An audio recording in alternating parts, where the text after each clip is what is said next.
If you're unfamiliar, this is Christopher Hitchens. He debated the Catholic Church forever ago. I think this is probably 2006. That's my best guess. I'm not exactly sure. But he debated the Catholic Church and a British MP, a member of Parliament, the equivalent of a member of the House of Representatives, on whether or not the Catholic Church is a force for good. It was actually a fascinating debate and gave a lot of insight into some of the problems that the Catholic Church has not only let happen, but perpetrated. So I wanted to give it a listen and see what they had to say for themselves. This is part 2. If you haven't seen the other, don't worry about it. This stands independently of the rest. I'll provide context if it's missing. Christopher Hitchens is in the middle of his opening statement, I believe, and he's just detailing some of the things the Catholic Church is guilty of doing. So let's give this a listen. Oh, and while we do, we're going to play some Breath of the Wild, too. I'm just kind of going around getting Koroks and doing whatever, so. And it still can't make itself apologize properly, and I'll tell you why. Because, and I'll quote again from the encyclicals, it is said of the Crusades, of the complicity with the Holocaust, of the political and diplomatic alliance with fascism, of all of these things, it is said, well, violence was committed, but I'll stress this, I'll underline it, I'll quote directly, in the service of the truth. So how is an apology possible? How is any understanding or undertaking or firm purpose of amendment to be allowed when the original sin, so to say, the radix malorum, the fons et origo, the problem in the first place, is the belief on the part of this church that it does possess a truth that we don't have, and it does have a God-given right, a warrant, a mandate of heaven to tell other people what to do. Yeah, see, that's the thing. The church, all right, so the proposition in this debate was, is the Catholic Church a force for good? And Christopher Hitchens takes the position that it is not a force for good. There's a difference between not a force for good and a force for evil. I think Hitchens is probably taking the positive claim that it's a force for evil directly, but we'll just go with the negation of the claim that it's a force for good for the moment, right? For the sake of brevity and simplicity. Quick interjection. I won't take long. I just wanted to tell you guys, YouTube's algorithm operates off of a few factors. Watch time, whether or not you subscribe, and whether or not you like something. So if you really want to help my channel, I would appreciate it if you guys watch the video to the end. If you don't watch it to the end, just watch a little bit longer than you would have otherwise. I would appreciate that very much. All right, let's get back to the video. Christopher Hitchens' point here is that the Catholic Church can't possibly apologize for any of the bad things that it's done, or even acknowledge those bad things, even though it has most definitely done some truly evil things, which Christopher Hitchens detailed earlier in his opening statement. Because they're perfect. Because they have knowledge that you don't have. Because they are God's, what do you call it, like God's vicars on earth? Is that what he said? They are God's mouthpieces on earth. They communicate on behalf of God. That's the problem here. Anything that they do with the belief that God gave them the right, that God instructed them to do this thing. They can't be wrong in their minds. That's really the issue. A mandate of heaven to tell other people what to do, not just in their public, but in their private lives. And until that is changed, till that fantastic and sinister and non-founded claim is changed, these crimes will go on repeating themselves, being partially denied, partially admitted when it's too late to do anything else, and covered up. Behind all these crimes and miseries is the denial of what we on this side of the House affirm, which is that the only little candle of hope that our species does possess, our poor, bare, forked, primate, mammalian species, of whom you have two such splendid examples on this side of the House and not bad on the other tonight. I like Christopher Hitchens can be pretty funny sometimes. Is the unfettered intelligence, the method of free inquiry in philosophy and in science, and the refusal to admit that any one person can tell you not to do that. Absolutely. That's what makes us so special. That's what makes the human race unique and special. The fact that we can do what we want. And we don't have to worry about listening to other people do this or that or tell us about this or whatever. That is antithetical to the Catholic Church's position, ideals, beliefs. The Catholic Church sets out to disagree with that. You must believe the way that we do. You must listen to us and trust us and believe us to be the ones in charge and the ones that have God's backing and blah, blah, blah, blah. And that kind of hubris, that kind of belief that you have God's backing no matter what you do, has led to some really horrific stuff. You may have missed the first part. If so, let me just tell you a couple of things. Christopher Hitchens pointed out that they should apologize for what they did to Galileo when he claimed that the Earth was not the center of the universe. They couldn't handle that. And what'd they do? Didn't they kill his ass? Or did they put him in home confinement or something? I don't remember. Treated him like garbage, certainly, right? They should have apologized for that, but guess what? They're God's mouthpieces on earth. They don't apologize for things. The Catholic Church doesn't. That's the point here. That's really the problem. That's what I have an issue with, above all. It's the one thing I might say, I think, is, if not sacrosanct or sacred, is, shall we say, essential. And the Church has always stood and still stands against it. Now, in the little time remaining to me, I'll just propose a few more apologies that we might hope to hear in the immediate future. Because there'll come a time when the Church will issue apologies and explanations and half-baked appeals for forgiveness for things it's still doing. Yeah, I said this before, like in the previous one. Again, if you didn't see it, don't sweat it. But I'll say this again. I don't give a shit about those apologies. I don't care what apologies they have to offer me now, 500 years later, 1,000 years later, even 200 years later. It's irrelevant to me. The people who needed to apologize for this shit, the people who sided with Hitler, are dead and will never face accountability. Never. That's my issue right now. The people who needed to apologize are dead and will never face accountability for what they did. The readmission as a bishop of Roger Williamson, a member... No, I don't know Roger Williams, but let's just look him up real quick. Oh, it's Roger Williamson, apparently, not Williams.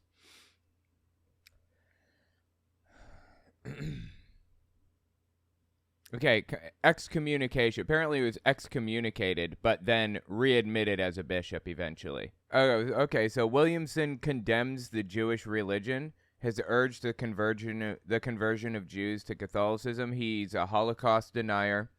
He believes in conspiracy theories such as the assassination of John F. Kennedy was, the doing of the CIA. The World Trade Center controlled demolition conspiracy theory. So basically, World Trade Centers weren't hit by planes. This was all planned by the U.S. government. Denying the September 11th attacks were foreign terrorist attacks, claiming they were instead staged by the U.S. government, of course. He also said the July 7, 2005 London bombings were an inside job. Propagated rumors about the likelihood of a nuclear attack on London Olympics in 2012. Okay, this is bad, but this is kind of run-of-the-mill bad. He had to have done something really bad to have received excommunication, right? What did he do to get excommunicated?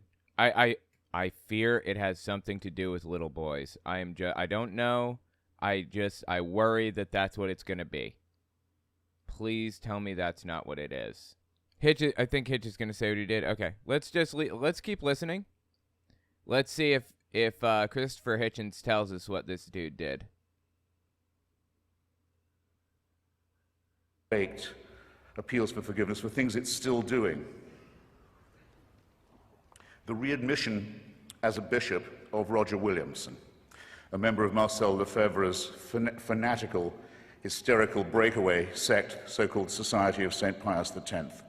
Roger Williamson, found hiding in a reactionary, quasi-fascistic establishment in Argentina, has long been a believer that, I'll put this shortly, that the Holocaust did not occur, but the Jews did kill Christ. In other words, right, so he was a Holocaust denier, like a serious Holocaust denier. So bad that he was excommunicated from the Catholic Church. Holy shit. Do you know how bad you have to be excommunicated for that? That's not usually something people are excommunicated for, is it? Usually when priests are excommunicated, it's because they violated penitent priest privilege or whatever. They spoke out and told the police about a kid being taken advantage of by somebody, and then they're excommunicated for opening their mouths about that. You know, that's the kind of thing that they get in trouble for typically. I'm honestly blown away that that's a thing that he got in trouble for. Really? Being too far to the right? Okay, great. I'll take it, I suppose. Too bad he was readmitted, though, and unexcommunicated. I didn't even know if that was a process. Words, genocide no, deicide yes. He was quite rightly excommunicated some years ago, along with several other members of his ratbag organization. By the way, the fact that he was found in Argentina is a sign. You know, he's a Holocaust denier, and he lived in Argentina or visited Argentina frequently. Might be a sign he's affiliating with some bad people, because Argentina, to my knowledge, after World War II, I could be wrong here, someone can correct me if I am, after World War II, they refused to extradite anybody that committed war crimes or anything. So that's where Nazis ran to, Argentina. After the war was very obviously lost, that's where they went to hide and to protect themselves. They went to Argentina, which, you know, is to this day, like a lot of, there are conspiracy theories about Hitler made it to Argentina. I don't believe any of that. I think he killed himself in his bunker like we understand he did after marrying his girlfriend at the time. But there are actually a lot of Nazis, old Nazis and Nazi families in Argentina after after all these years. People who spread the ideology, who still believed it all and everything. So finding this dude in Argentina, that doesn't surprise me at all. But Joseph Ratzinger's invited him back into the communion because to him, having this man, this liar, this fraud, this racist, in the church is more important because it's church unity than the things that he said and done and continues to stand for. Is this not a crying scandal? I think that there will be an apology for what happened in Rwanda. Okay, if you don't know about Rwanda, I believe that there was a Rwandan genocide, of course, and the world stood by for 100 days watching it happen, not saying a fucking word for 100 days, until the people that were being attacked, the Tutsi tribe, exited the country and reformed into a militia group that they called the Rwandan, no, what was it? I think it was the Rwandan Patriots Front. That's what they called themselves. Kind of a little bit on the nose, right? Patriot Front, Rwandan Patriots Front, kind of fascinating. If you don't know what I'm talking about, there's an extremist group out there that's training for war right now called Patriot Front in the United States. I released some footage of them training for war a while back on Twitter, and it got like 5 million views or something. Yeah, here's the video. This is the footage of them training for war.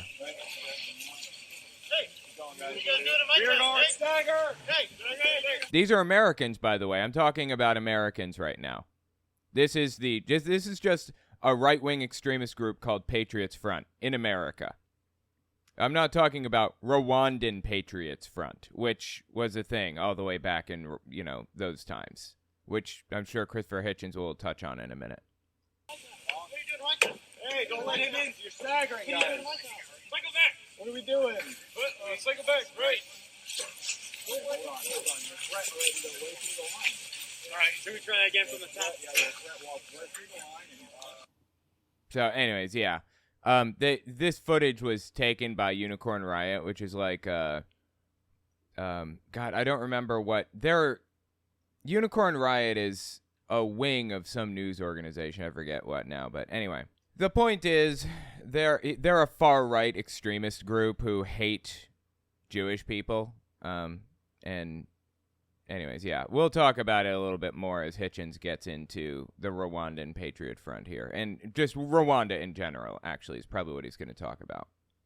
The most Catholic country in Africa, one of the most Catholic countries in the world, where priests and nuns and bishops are on trial for inciting from their pulpits and on the churches, radio stations, and newspapers the massacre of their brothers and sisters. Right, so there was the Hutu tribe and the Tutsi tribe. And there really was no difference between them, like at all. The only real difference was drawn up by the British, who, when they came there to colonize the area, saw that certain people were taller, certain people were shorter. Absolutely absurd distinction to zero in on, but okay. And because they looked so much more like the British people, because they had slightly lighter skin, and they were slightly taller, they got positions of authority and power, where the Hutu tribe did not. So the country was, I think, 90% Hutu, and 10%. Wait, no. I think the country was 80% Hutu, 10% Tutsi, and then there were other groups of people like the Twi, I think, was a tribe, but they were uninvolved in anything, and they were like 1% or something like that. Anyway, there was a full-blown genocide that took place by the Hutu tribe. They found the Tutsi, they hunted them down, went house to house, and it was so ugly at that time that, and so impoverished also, that they could, like the Hutu had lists of where the Tutsi lived because they were putting their tribe name on the driver's licenses, right? Because the British wanted to discriminate. That was the goal, to discriminate against people. So the Hutu went house to house, and they started running out of ammunition, so they started using machetes. So optionally, they gave the Tutsi tribe members the choice of, instead of taking the machete, they could buy a bullet from the Hutu killer that was in front of them. So they purchase a bullet and they put them out of their misery instantly, or they hack them to death. Now, what Christopher Hitchens is pointing out here is that the Catholic Church stood by the Hutu, or said nothing at all at the very least, did nothing, allowed the Hutu priests to say all of this horrific stuff about their brothers and their sisters, to turn them into, bloodthirsty monsters when it eventually all boiled down to it. That's what ended up happening, and it was ugly and disgusting and horrific. Now, you may not be fully aware of the history of Rwanda, of the Rwandan genocide, but it was as bad as the Holocaust, actually, except fewer people involved because there weren't quite as many Rwandans, and also I guess it wasn't industrialized, but they were going house to house.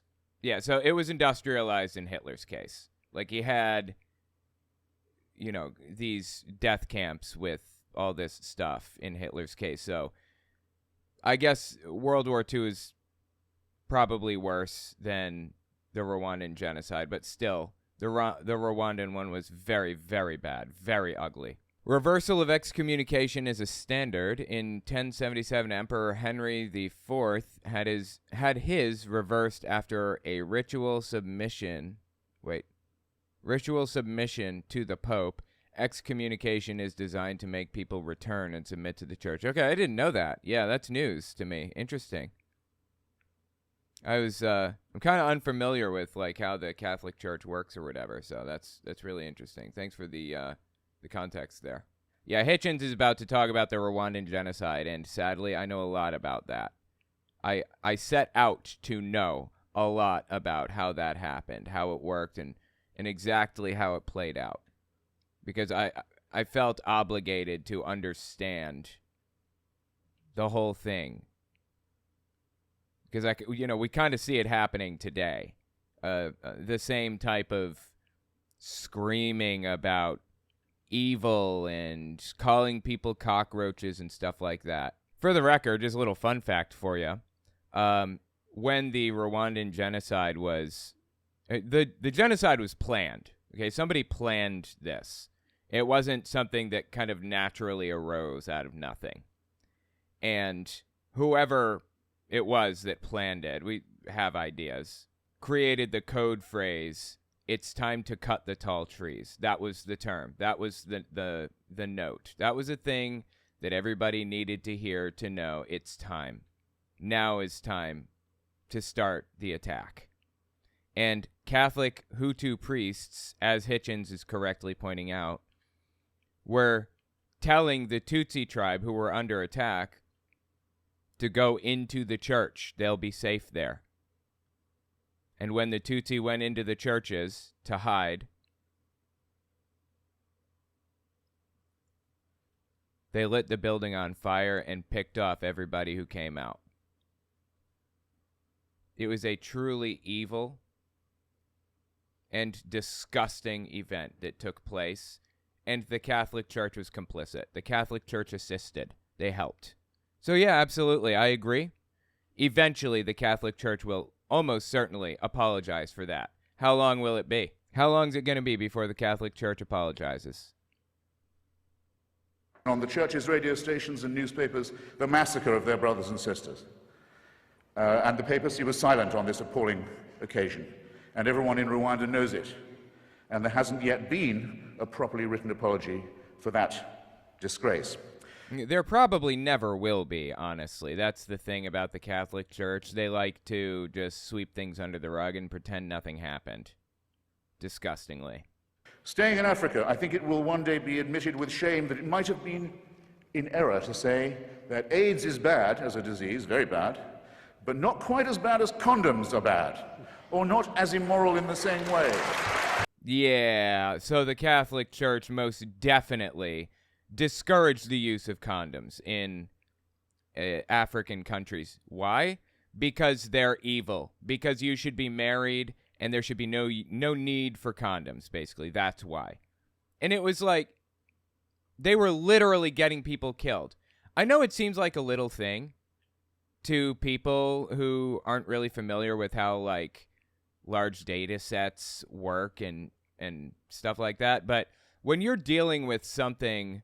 when you're dealing with a population so large as the people of the African continent, and you convince every one of them not to use a condom, you get lots of people killed.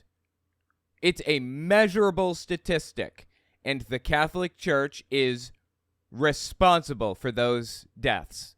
But remember, the Catholic Church is inerrant, and they're God's vicar on earth. They're God's voice. They speak for Jesus, so they can do no wrong. Remember. Truly evil. Christopher Hitchens came prepped for this, man. Hitchens is awesome. I love Christopher Hitchens. It's a real shame what happened to him. If you don't know, he got cancer and died.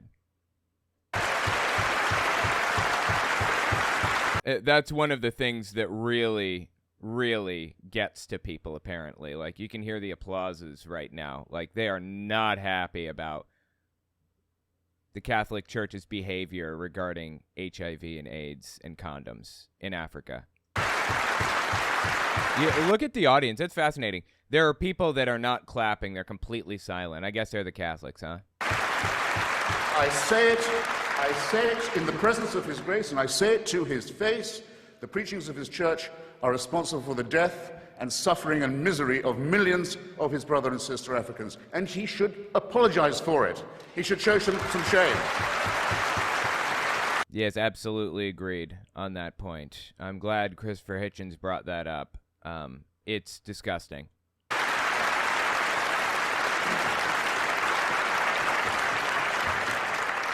Fourth, for condemning my friend Stephen Fry for his nature. I'm so glad that he included that. Stephen Fry is his fellow debate partner in this whole thing, and he's gay, of course. Stephen Fry is a famous actor in Britain. I don't know if you guys knew that, but he is super, super famous in Britain. He's like, I don't know, I'm trying to think of an equivalent. Who would the American equivalent be? Ryan Gosling, maybe. He's been in some really influential stuff. For saying you couldn't be a member of our church, you're born in sin.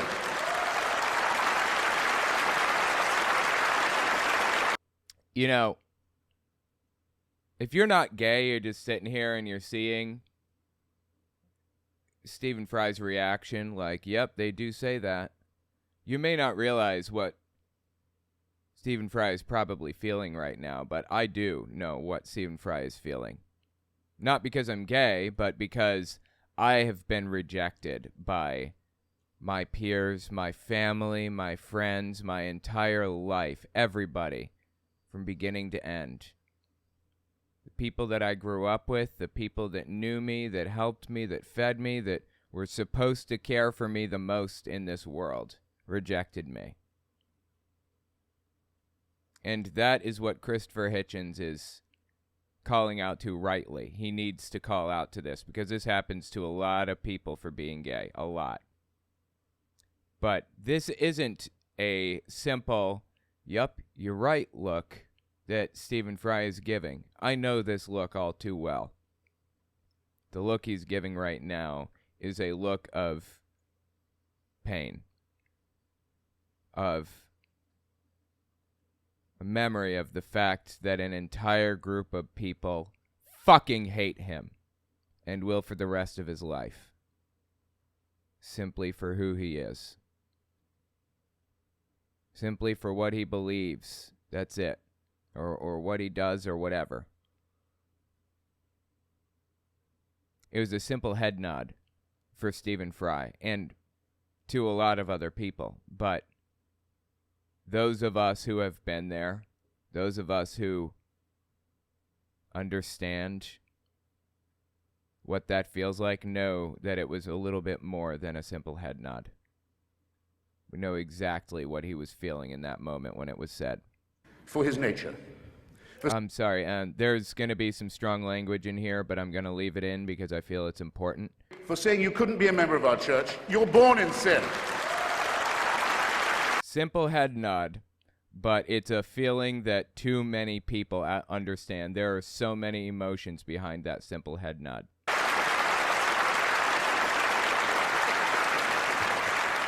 There's a revolting piece of casuistry that's sometimes offered on this point. Yeah, we hate the sin only. We love the sinner. Stephen is, I'm sorry to say, not quite like other girls. It's his nature. Actually, he is like other girls in that he's, when I last checked, absolutely boy mad. He's not being condemned for what he does, he's being condemned for what he is. You're a child made in the image of God. Oh, no, you're not. You're a faggot. And you can't join your church and you can't go to heaven. This is disgraceful, it's inhuman, it's obscene, and it comes from a clutch of hysterical, sinister virgins who've already betrayed their charge in the children of their own church. I'm telling you, man, that look that he gave is all too familiar. It's not a simple head nod. I know the feeling. It's important to understand the context here, I feel. Anyway, just disgusting, man. For shame! For shame! That's not even, like, the worst of it. Like, the Catholic Church has done so much worse than just that. That's bad enough. I feel I've communicated strongly enough how truly evil it is that the Catholic Church does that. And it's not just the Catholic Church. It's a lot of churches out there. I feel I've communicated that clearly enough. But it's not even the worst. Not even close to the worst, surprisingly. The Catholic Church is absolutely, like, disgraceful isn't even the right word. There's got to be a word stronger than that. I appreciate that Christopher Hitchens pointed that out. And finally, under this Pope, as if it wasn't bad enough to try and restore the Latin Mass to gratify the mad fascistic followers of Archbishop Lefebvre, but to begin again to offer remission of sin, as Bishop Ratzinger, the Pope, I'll call him the Pope for heaven's sake, wants to do. If you come to a Catholic youth festival in Sydney, Australia, where I just was, you'll get a certain remission from purgatory or hell. It may be temporary. If you come a lot and you give a lot, you'll get possibly permanent remission from the eternal punishment that they don't. Right, so he's saying one of the things that truly disgusts me the most. You can buy your way into heaven, basically. You give the Catholic Church enough money, you give these priests enough money, they will get an army of priests to stand around a shrine praying for your son's soul or husband's soul or whatever until you're sitting at the right hand of God. That is about as predatory as it gets. Disgusting. Know any more about than you and I do. This is the sale of indulgences blatantly, openly. It's the same temptation that was offered to those who set off on that Fourth Crusade that's just been apologized for, and killed all the Jews of Europe on their way, sacked Byzantine Christianity when they got to Constantinople, and then went on to massacre the Arabs and Muslims. They were offered paradise if they died committing these terrible crimes against humanity. They were promised paradise if they committed these crimes against humanity. That's an important point. Does that sound familiar to anybody else? But if you see what I mean, therefore, the stimulus to crime, the impetus to crime, the belief in certainty, the belief that a divine warrant entitles you to do whatever you like, is the sin that must be cancelled, that must be annealed, that must somehow be apologized for. Now, I don't wish any. That's perfect. That's the 2-minute tap. Jehovah's Witnesses used to do that exact same thing when I was little. They would tap the pen on the table, and I'm supposed to wrap it up and get the fuck down if I'm giving a talk or something. I don't wish any ill on any fellow primate or mammal of mine, even if this primate or mammal claims to be a primate in possession of a secret that's denied to me. I appreciate that, what he just said. I don't wish any ill will on anybody. That's important. That's something that's kind of controversial in the atheist community today. I feel it's important to recognize what he just said. I don't wish any ill on any fellow primate or mammal of mine, even if this primate or mammal claims to be a primate in possession of a secret that's denied to me. I can forgive even that because I live in a country where their reign doesn't run, their writ doesn't apply. And they can't burn me and silence me and censor me any more than they can tell my wife that she can't use contraception, or any more than they can really tell Stephen that he's a beast. So I don't at all look forward to the death of Joseph Ratzinger. I don't. Or any other pope. Not really. Except for one tiny reason which I ought to confess and share with you. When he dies, there's quite a long interval till the conclave can meet. Maybe Cardinal Law will still be on it. To pick another pope. Right, so he's talking about the guy that he's debating right now. He's a Nigerian priest, I believe, and he is on the list. He's in the hierarchy of people who are capable of being considered for the position of pope. Obviously it wasn't him, and it probably never will be him, but he was on the list anyway. Sometimes it goes on for months till they get the white smoke. And for that whole time... If you don't know the process, they basically have a group of people in a room who vote. Unfortunately, to my knowledge, it's not an odd number of people. It's an even number of people. So they will vote and vote and vote. It'll go for months, as Christopher Hitchens just pointed out. And every time they take a vote, if it's a draw or if they haven't decided yet, they will throw their papers in the fire and it sends up some black smoke. this is my rough understanding. Somebody can correct me in the comments if I'm wrong on this. When they finally decide, they put the fire out, and that creates white smoke. So we know that the new pope's been decided when we see white smoke rather than black smoke. A long interval till the conclave can meet, maybe cardinal law will still be on it to pick another pope. Sometimes it goes on for months till they get the white smoke. And for that whole time, that whole interval, it's a delicious, lucid interlude, there isn't anyone on earth who claims to be infallible. Isn't that nice? Oh, well, that would be nice if it were true. Sadly, there are a lot of people who claim to be infallible on earth. Like, a lot.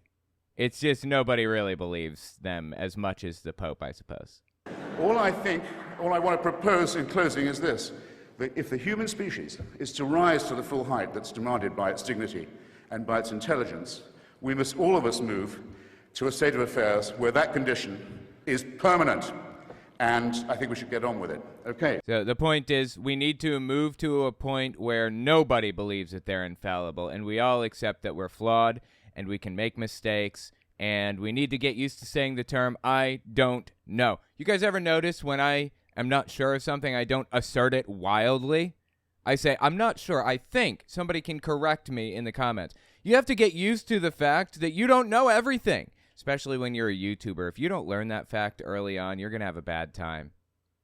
You need to learn to say, I don't know, and be okay with it. You need to learn to be corrected by other people and be fine with that. That is the most important thing that I learned as a YouTuber. Learn to be corrected. Thank you for having me.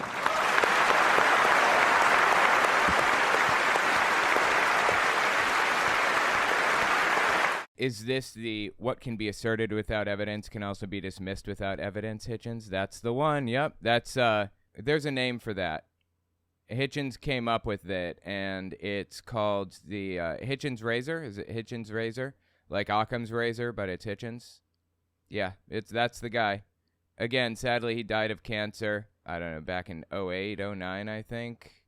He was interesting for sure. He had some interesting ideas. He was kind of right wing, but he was honest in his beliefs. He was good faith, and yeah, he's an incredible dude. You know, a lot of people may not even know Christopher Hitchens. When I came into the atheist community, it was about 2013, 2012, somewhere in there. Hitchens was still pretty big. It hadn't been long since he had died. Only a few years, you know. And he was still one of the biggest voices in the atheist community at the time. And yeah, Hitchens razor, that's what it's called. Thank you, Nazi, too. And so I really value Christopher Hitchens and the work that he's put in. He's not only done this, he's actually done some really interesting stuff on waterboarding. He was actually waterboarded to determine if he believed that it was torture or not. Because you remember, Hitchens is kind of right-wing. He was in favor of the Iraq War, for example. Because he believed that Saddam Hussein was an absolutely evil human being. And he was right about that. Saddam Hussein was an absolutely evil human being. The Iraq War, come to find out, was ridiculous and fabricated and just a bad idea all around. But Hitchens decided to get waterboarded, full-blown waterboarded, by a group that exists with the goal of... It's called SEER. It's a group of people who help people train to be prisoners of war. If you've been captured by the enemy, they will train you to deal with what you can expect. They will train you to prepare to be waterboarded and stuff. Like, they will put you on a board, put you on a table, and they'll do the whole thing exactly as it would be if, like, an enemy combatant was waterboarding you, and they will waterboard you. Only in this case, when it gets to be too much, you're holding a couple of metal things here, in your hand, and you just drop the metal thing when it's too much and you can't handle it anymore. And they stop. They pull the mask off and everything, and they mark down the amount of time you got in that round. Next round, try to make it an extra 5 seconds. Next round, another 5 seconds, you know. They keep doing this to build up your tolerance for being tortured, basically. It's a group called SEER. I think it stands for Survive, Evade, what is it? Survival, Evasion, Resistance, and Escape. SEER. It's the group out there that helps people train just in case they get captured by an enemy combatant that wants to torture them. So anyway, Christopher Hitchens basically paid them to waterboard him, and they did the whole thing, the loud music and the weird dark room, and they kept him awake for 24 hours before doing so and everything. They gave him the whole experience. And by the end of it, again, Christopher Hitchens is kind of a right-winger at the time, you know. And by the end of it, he was like, oh, this is absolutely torture. George Bush can claim all he wants, this is not torture. It is. So it was kind of fascinating to watch. Maybe we'll watch that one of these days. It's a short piece. So I guess that was the end of Hitchens' whole talk or whatever. We got the claps, the clip claps and all that. And now Ann Widdecombe's going to get up here and give her little talk. Now, Ann Widdecombe, to my knowledge, is an MP, which is basically a member of the House of Representatives. The equivalent, at least, in the UK. Extremely influential. Or maybe she's an ex-MP, I'm not sure. Anyway, very influential at one time in her life, at the very least. And she's coming up here to defend the Catholic Church. How you can do such a thing is beyond me. Well, let's give this a listen, see what Ann Widdecombe has to say.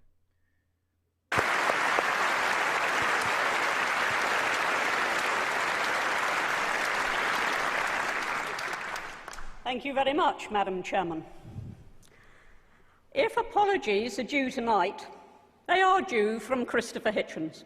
Okay.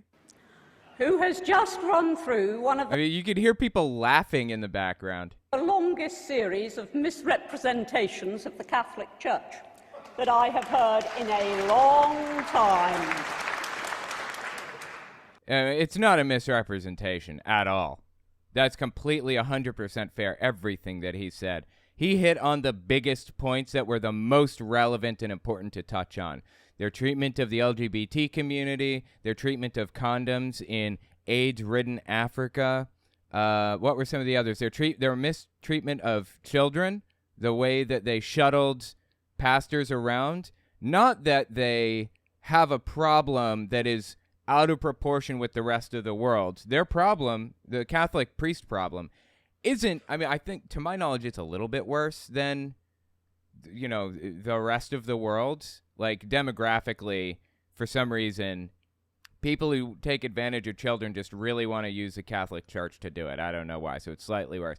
The real problem is the way that they handle these cases. The real problem is the fact that they are refusing to address it. They're moving people from parish to parish to protect them from prosecution. That is the issue that I have. That is my problem. That's everyone's problem. Yeah, of course you have people who take advantage of children in your ranks. Of course, everybody does. Okay, every demographic of people does. How are you handling that? You're moving them from parish to parish. What is wrong with you? So, again, Ann Widdecombe, I'm sorry. I can't accept that. Misrepresentation, really. Sorry, guys, I'm back. Just a little setback with law school. I was hoping for something, and it didn't happen. So it is what it is. We'll get through it. Yeah, this could be a good lesson for people. Internships are hard to get, especially prestigious, good internships that will further your career and get you higher up in the movement that you want to be in or whatever. I was a hiring manager at my old company for a while, and not a hiring manager, but I was an interviewer. I interviewed people. There were 3 of us. It was a panel of 3 people. And we gave our recommendation to the hiring manager, the guy that did it. And from my experience, having been in that position, there's one thing that I learned is important above all else. The thing that separates the winners from the losers in this world is the people that keep trying, that don't stop, that go and go and go until they get what they want. The thing that separates winners from losers is the people that keep trying. Or people that try at all, to any degree. You may not realize this, but honestly, the bar is on the floor for pretty much everything, for every industry, for everybody, for parenting, for everything. Bar is on the floor. For being a good boyfriend, for being a good husband, for being good anything at all. Literally, all you have to do is try, and you are doing better than the 99% of the people that you're competing with. All you have to do is try. Now, when you're dealing with something that's extremely competitive, where you've got, people who are they're in far more prestigious positions than you, or they have like way more experience than you, or whatever. The thing that separates the winners from the losers is the people that try. All you got to do is try. That's it. Keep applying. Keep pushing. You didn't get that software engineering job you wanted? Try again. They want to see your name repeated a few times to know that you are truly, honestly passionate and interested, and you want this. They want to see that you care. As somebody who interviewed people, keep calling myself a hiring manager, I wasn't. As somebody who interviewed people, that's what I looked for. You want to separate yourself? You want to guarantee you're going to get a position? Do that. Keep trying until you get it. Show them that you care more than the other guy. That's it. And if you fail, if it falls apart, do it again and again and again and again and again, as many times as it takes. If you have to apply 11 times, then that's what you have to do. So, anyways, there will be setbacks, always. But you will succeed if you keep trying. A lot of people will give up after the first, second, or third try. If you show that you have determination that others don't have, you will be picked eventually above all others. So, anyway, just something to think about. It can be hard to kind of not get the position that you want for one reason or another, but the thing that separates the winners from the losers in this world is that the winners are the ones that try and don't give up. Anyway, let's keep listening to Ann Whitcomb here.